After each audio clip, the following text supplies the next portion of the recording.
ಗುರುರ್ಬ್ರಹ್ಮ ಗುರುವಿಷ್ಣು ಗುರುದೇವೋ ಮಹೇಶ್ವರಃ ಗುರು ಸಾಕ್ಷಾತ್ ಪರಬ್ರಹ್ಮ ತಸ್ಮೈ ಶ್ರೀ ಗುರುವೇ ನಮಃ.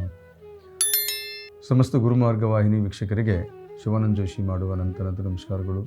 ವೀಕ್ಷಕರೇ, ಇವತ್ತಿನ 2026 ಏಪ್ರಿಲ್ ತಿಂಗಳ ಭವಿಷ್ಯ, ಮಾಸ ಭವಿಷ್ಯ ಅಂತ ಹೇಳ್ತೀವಿ. ಈ ಮಾಸ ಭವಿಷ್ಯದಲ್ಲಿ ದ್ವಾದಶ ರಾಶಿಗಳ ಭವಿಷ್ಯವನ್ನು ತಗೊಂಡಾಗ ಕೊನೆಯದಾಗಿ ಸಿಗುವಂಥ ಮೀನರಾಶಿ ಅಂತ ಹೇಳ್ತೀವಿ. ಆ ಮೀನರಾಶಿ ಭವಿಷ್ಯವನ್ನು ತಿಳಿಸುವಂಥ ನಾವು ಪ್ರಯತ್ನ ಮಾಡ್ತಾ ಇದ್ದೀನಿ.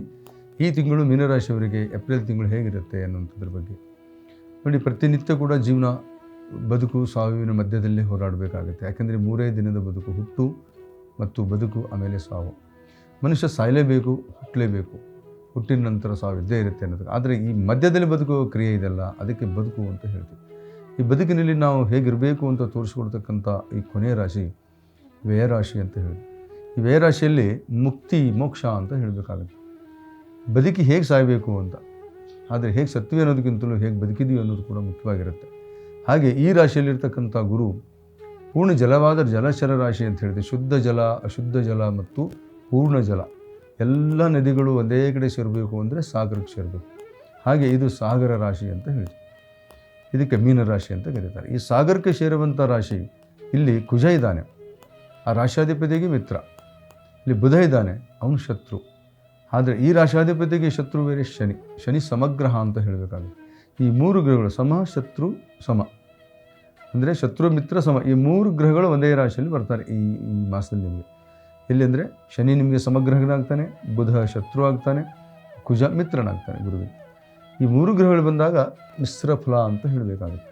ಈ ಮಿಶ್ರ ಫಲದ ಪ್ರಕ್ರಿಯೆ ಜೊತೆಗೆ 2ನೇ ಮನೆಯಲ್ಲಿ ಸೂರ್ಯ ಬರ್ತಾನೆ. ಆವಾಗ ನಿಮಗೆ ಯಾವುದೋ ಒಂದು ರಾಜನೀತಿಯಾಗಿ ಅಥವಾ ರಾಜಕೀಯವಾಗಿ ಒಂದು ಪ್ರಮೋಷನ್, ಲೈಫಲ್ಲಿ ಏನೋ ಒಂದು ಪ್ರಮೋಷನ್ ಸಿಗಬೇಕು. ಮನುಷ್ಯನಿಗೆ ಒಂದು ಪ್ರಮೋಷನ್ ಸಿಗಬೇಕು, ಪರಿವರ್ತನೆ ಆಗಬೇಕು ಅಂದ್ರೇ ಒಂದು ಮುಂದೆ ಹೋಗೋಕ್ಕೆ ಪ್ರಯತ್ನ ಪಡ್ತಾನೆ. ಈಗ ಯಾವುದೋ ಒಬ್ಬ ಮನುಷ್ಯ ಸಾಧನೆ ಮಾಡ್ತಾನೆ ಅಂದರೆ ಅವನಿಗೆ ಪ್ರಶಸ್ತಿನೇ ಸಿಗದೇ ಇದ್ದರೆ ಅವನ ಸಾಧನೆಗೆ ಅರ್ಥ ಇಲ್ಲ. ಯಾರೋ ಒಬ್ಬರು ಅದನ್ನು ಗುರುತಿಸಿ ಆ ಪ್ರಶಸ್ತಿಯನ್ನು ಕೊಡುವಂಥದ್ದಿರುತ್ತಲ್ಲ, ಒಂದು ಪಾರಿತೋಷಕವನ್ನು ಕೊಡೋದಿರುತ್ತಲ್ಲ, ಹಾಗಾಗಿ ಅವನಲ್ಲಿ ಮತ್ತೆ ಒಂದು ಸ್ವಲ್ಪ ಜವಾಬ್ದಾರಿಯನ್ನು ಕಾಣಬೇಕು. ಹಾಗೆ ಸೂರ್ಯ ನಿಮಗೆ ಈ ಮಾಸದಲ್ಲಿ ಯಾವುದೋ ಒಂದು ಪಾರಿತೋಷಕ ಕೊಡುವಂಥದ್ದು ಅಂದರೆ ಒಂದು ಬಹುಮಾನದ ರೀತಿಯಲ್ಲಿ ನಿಮಗೆ ನ್ಯಾಚುರಲ್ ಆಗಿ ಸಿಗುವಂಥ ಪ್ರಕ್ರಿಯೆ ಬರುತ್ತೆ. ಅದೇನು ವೇದಿಕೆಯಲ್ಲಿ ಕೊಡಬೇಕು ಅಂತೇನಿಲ್ಲ. ನಿಮ್ಮ ಜೀವನದಲ್ಲಿ ಆಹ್ಲಾದಕರವಾದಂಥ ಅನುಭವ ಸೂರ್ಯನಿಂದ ಪ್ರಾಪ್ತಿಯಾಗುತ್ತೆ. ಇದು 19 ತಾರೀಕು 14ರಿಂದ 19ರಲ್ಲೇ ಘಟನೆ ಆಗುತ್ತೆ. ಅದಾದ ನಂತರ ಶುಕ್ರನು 3ನೇ ಮನೆಗೆ ಪ್ರವೇಶ ಮಾಡ್ತಾನೆ, ಶೋಕ್ಷತ್ರಕ್ಕೆ ಹೋಗ್ತಾನೆ.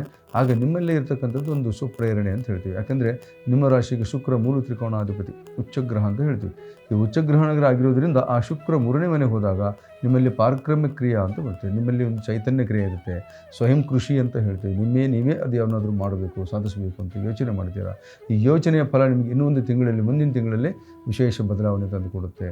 ಮತ್ತು ಜನರ ಪ್ರೀತಿ ಮತ್ತು ಯಾವುದೋ ಒಂದು ಸ್ತ್ರೀಯಿಂದ ನಿಮಗೆ ಒಳ್ಳೆಯ ಒಂದು ಸಹಕಾರ ಸಿಗುವಂಥದ್ದಾಗತ್ತೆ.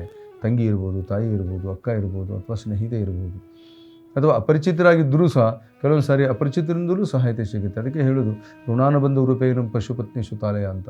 ಈ ಋಣಾನುಬಂಧ ಅಂತಕ್ಕಂಥದ್ದು ಎಲ್ಲೆಲ್ಲಿ ಇರುತ್ತೋ ಅಲ್ಲಿ ಹುಡ್ಕೊಂಡು ಮನುಷ್ಯನು ಹೋಗ್ತಾನೆ, ಅಥವಾ ಅದೇ ತಮ್ಮಲ್ಲಿ ನಮ್ಮ ಹತ್ರ ಬರುತ್ತೆ. ಪಶು, ಪತ್ನಿ, ಪಕ್ಷಿ ಕೂಡ ನಮ್ಮನ್ನು ಹುಡ್ಕೊಂಡು ಬರುತ್ತದೆ.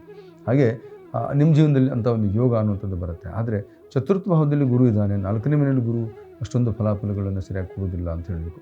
ಯಾಕಂದರೆ ಚತುರ್ಥ ಗುರು ಹೇಗೆ ಅರ್ಧಾಷ್ಟಮ ಶನಿ ಹೇಗಿರ್ತಾನೆ ಹಾಗೆ ಚತುರ್ಥಕ್ಕೆ ಅಷ್ಟಿಲ್ಲ. ಪಂಚಮಕ್ಕೆ ಬಂದರೆ ಚೆನ್ನಾಗಿರ್ತಾನೆ. ಅದು ಮುಂದೆ ಜೂನ್ ತಿಂಗಳು 1 ತಾರೀಕಿನ ನಂತರ ಪಂಚಮಕ್ಕೆ ಬರ್ತಾನೆ. ಅವಾಗಂತೂ ತುಂಬ ಸ್ಟಾರ್ ನಿಮ್ಮ ಜೀವನಕ್ಕೆ ಬಂದೇ ಬರುತ್ತೆ ಅಂತ ಹೇಳ್ಬೋದು ಮೀನರಾಶಿಯವರು. ಆದರೆ ಮೀನರಾಶಿಯವರಿಗೆ 6ರಲ್ಲಿ ಕೇತು ಇದ್ದಾನೆ. 6ರಲ್ಲಿ ಕೇತು ಇರುವಾಗ ಏನಾಗುತ್ತೆ, ಈ ಗುಪ್ತ ಶತ್ರುಗಳ ಜೊತೆಗೆ ಈ ಗುಪ್ತ ಕಾಯಿಲೆಗಳು ಅಂತಕ್ಕಂಥದ್ದು ನಿಮ್ಗೆ ಕಾಣ್ಬೋದು. ಇದನ್ನು ಗಮನಿಸಿ ಆರೋಗ್ಯದ ಮೇಲೆ ಹೋಗುತ್ತೆ. ನೀವು ತುಂಬ ಪ್ರೌಢರಾಗಿದ್ದರೆ ಅದನ್ನು ನಿಭಾಯಿಸುವ ಸಾಮರ್ಥ್ಯ ನಿಮಗಿರುತ್ತೆ, ಇಮ್ಯುನಿಟಿ ಪವರ್ ಇರುತ್ತೆ. ಆದರೆ ಯಾರು ವೃದ್ಧರಾಗಿರ್ತಾರೋ ಅವರಿಗೆ ಇಮ್ಯುನಿಟಿ ಪವರ್ ಕಡಿಮೆ ಇರುತ್ತೋ ಈ ಮೀನರಾಶಿಯವರು, ಅಲ್ಲಿ ಸ್ವಲ್ಪ ಅವರಿಗೆ ಗುಪ್ತ ಕಾಯಿಲೆಗಳನ್ನು, ಗುಪ್ತ ರೋಗಗಳನ್ನು ಅನಿಸುವಂಥದ್ದಾಗುತ್ತೆ. ಇದನ್ನು ಸ್ವಲ್ಪ ಗಮನಿಸಿ. ಅದರಲ್ಲೂ ಮುಖ್ಯವಾಗಿ ಸೈಟಿಕ, ತಲೆನೋವು, ಮೈಗ್ರೇನ್ ಸಿಸ್ಟಮು ಇದೆಲ್ಲವೂ ಆಗೋದು, ನರಗಳ ಸೆಳೆತ ಇದಾಗುತ್ತೆ, ಕಣ್ಣಿಗೆ ಸಂಬಂಧಪಟ್ಟಂಥ ದೋಷಗಳಾಗುತ್ತೆ. ಇದೆಲ್ಲವೂ ಗಮನಿಸ್ತಕ್ಕಂಥ ಯೋಗ ಇದೆ. ಅದಕ್ಕೆ ಮುಖ್ಯವಾಗಿ ಸ್ವಲ್ಪ ಮನೋರೋಗದಕ್ಕಿಂತಲೂ ಶಾರೀರಿಕವಾದ ರೋಗವನ್ನು ಶಮನ ಮಾಡಿಕೊಳ್ಳುವಂಥ ಪ್ರಯತ್ನ ಮಾಡಿ. ಕೇತು ಅಂತಕ್ಕಂಥ ಗ್ರಹ ಏನಾಗುತ್ತೆ ಅಂದರೆ ಸ್ವಲ್ಪ ಶಾಪಗ್ರಸ್ತ ಪತ್ರಿಕೆ ಅಂತಕ್ಕಂಥದ್ದು ಈ ತಿಂಗಳಲ್ಲಿ ಬರುತ್ತೆ. ಯಾವತ್ತೂ ನಡೆಯಲ್ಲ. ಯಾವುದೋ ಹಿರಿಯರು ಅಥವಾ ಪಿತೃಗಳು ಅದೆಲ್ಲ ಶಾಪದ ಪರಿಣಾಮ ಅಲ್ಲಿ ಸ್ವಲ್ಪ ಈಗ ನಿಮ್ಮ ಮೇಲೆ ಹೋಗ್ತಾ ಇರುತ್ತೆ ಈ ತಿಂಗಳಲ್ಲಿ. ಇಂಥ ಒಂದು ಕಾಲದಲ್ಲಿದ್ದಾಗ ಇದು ಕೇತು ಮತ್ತು ರವಿ ರಾಹು 18 ತಿಂಗಳಿರ್ತಾರೆ. ಅಂದರೆ ಇನ್ನೂ ವರ್ಷಗಳ ಕಾಲ ಅವ್ರದ್ದು ಪ್ರಯೋಗ ಇದೆ. ಹಾಗಿರೋದ್ರಿಂದ ಈ ಪಿತೃಶಾಪಕ್ಕೆ ಸ್ವಲ್ಪ ಒಳಗಾಗ್ತೀರಾ. ಹಾಗಾಗಿ ನಿಮಗೆ ಶಾರೀರಿಕ ತೊಂದರೆ, ಮಾನಸಿಕ ಕಾಯಿಲೆ ಅಥವಾ ಋಣರೋಗ ಬಾಧೆಗಳನ್ನು ನಿಮಗೆ ಕಾಣುವಂಥದ್ದಾಗುತ್ತೆ. ಸಾಲ ಬಾಧೆಯನ್ನು ಕೂಡ ಸ್ವಲ್ಪ ಅನುಭವಿಸುವಂಥ ಯೋಗ ಆಗುತ್ತೆ. ಸಾಲ ಬಾಧೆ ಅಂತ ಹೇಳಿದರೆ ಸಣ್ಣ ಸಾಲ ಹೇಗೆ ತೀರಿಸ್ಬೋದು, ಆದರೆ ಸ್ವಲ್ಪ ದೊಡ್ಡ ಸಾಲ ಮಾಡಿಕೊಂಡಾಗ ನಿಮ್ಮ ಕೆಪಾಸಿಟಿಗಿಂತ ಹೆಚ್ಚಿಗಿರುತ್ತೆ. ಅದನ್ನು ನಾನು ಹೇಗಪ್ಪ ತೀರಿಸೋದು ಅನ್ನೋಂಥದ್ದೇ ನಿಮಗೆ ತೊಂದರೆ ಆಗುತ್ತೆ. ಆದರೆ ಒಂದು ಮಾತು, ಶುಕ್ರ ನಿಮಗೆಲ್ಲೋ ಒಂದು ಕಡೆ ಪೊಸಿಷನ್ ಚೆನ್ನಾಗಿಡುವಂಥ ಪ್ರಯತ್ನ ಮಾಡ್ತಿರ್ತಾನೆ. ಜೂನ್ ತಿಂಗಳ ನಂತರ ಅಂತೂ ತುಂಬ ಚೆನ್ನಾಗಿರುತ್ತೆ. ಈ ತಿಂಗಳಲ್ಲಿ ಮಾತ್ರ ಏಪ್ರಿಲ್ 2024 19ರ ನಂತರದಲ್ಲಿ ಒಂದು ಬರುವಂಥ 12 ದಿವಸ ಆದಷ್ಟು ನೀವು ಉತ್ತಮವಾದ ಫಲ ಕಾಣ್ತೀರಾ. ಆದರೆ 19ರವರೆಗೂ ಸ್ವಲ್ಪ ಕಷ್ಟ ಇದೆ. ಜಾಗೃತರಾಗಿರಿ, ನಿಮ್ಮಲ್ಲೇ ನೀವು ಪ್ರಶ್ನೆ ಮಾಡ್ಕೊಳ್ಳಿ, ಆದರೆ ಯಾರನ್ನೂ ನೋಯಿಸಬೇಡಿ. ಮುಖ್ಯವಾಗಿ ನೀವು ರಾಹು ಮತ್ತು ಈ ಶನಿಗೆ ಸಂಬಂಧಪಟ್ಟಂಥ ಶಾಂತಿಯನ್ನು ಅಥವಾ ಆರಾಧನೆಯನ್ನು ನೀವು ಮಾಡಿ ಶನೀಶ್ವರನ ಮೊರೆ ಹೋಗಿ ಖಂಡಿತ ನಿಮ್ಮ ದೋಷ ನಿವಾರಣೆ ಆಗುತ್ತೆ. ಇಷ್ಟಾರ್ಥ ನೆರವೇರಲಿ ಅಂತ ಹೇಳ್ತಾ ಭವಿಷ್ಯವನ್ನು ಮುಗಿಸ್ತಾ ಇದ್ದೀನಿ. ಮತ್ತೊಮ್ಮೆ ಭೇಟಿಯಾಗೋಣ. ನಮಸ್ಕಾರ.